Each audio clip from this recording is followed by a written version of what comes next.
do probably as a starting point is to work out. So what are you going to be pitching in?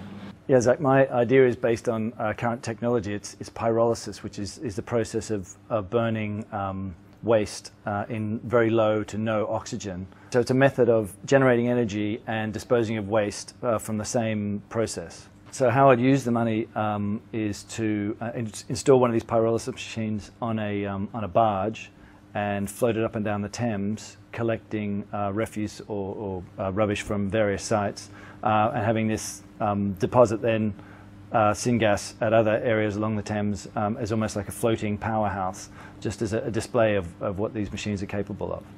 Is your vision for this technology that it would be organised at a scale that would be appropriate, for example, for this campus? Could you imagine one of these things existing on Kingston University campus? The perfect size area for this type of pyrolysis is 8,000 to 10,000 people. So, for instance, Kingston University is a great test base, as is Kingston. You have community waste disposal and a sewage treatment plant within very close proximity to the university, as well as a connection to the grid. So yeah, for this type of pyrolysis, this type of area is a perfect test bed. Okay. So Carolina, you're also going to be taking part in the competition. Can you tell me about your invention and idea? Yeah, my idea for carbon dioxide reductions is to make carbon visible to people, because CO2 is an invisible gas. So unless people can see it, they are not aware of the damages it's doing. And I take your point that carbon is one of those things you can't feel or see, and therefore for a lot of people it's abstract. But how will your scheme make it less abstract? How are you going to enable people to see the carbon emissions?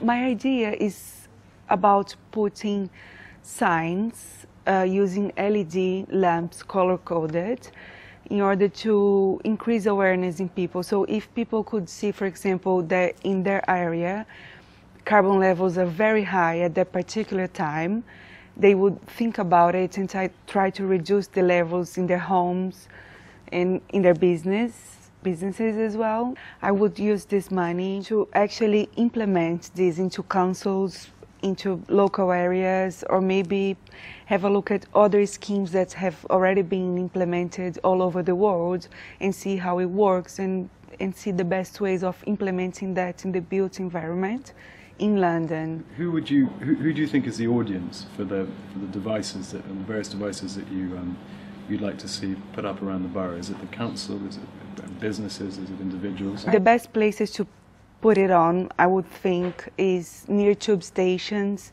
near concentrated business areas, and also we could do it as a web application or a mobile phone application, transport, and all these areas we could implement it.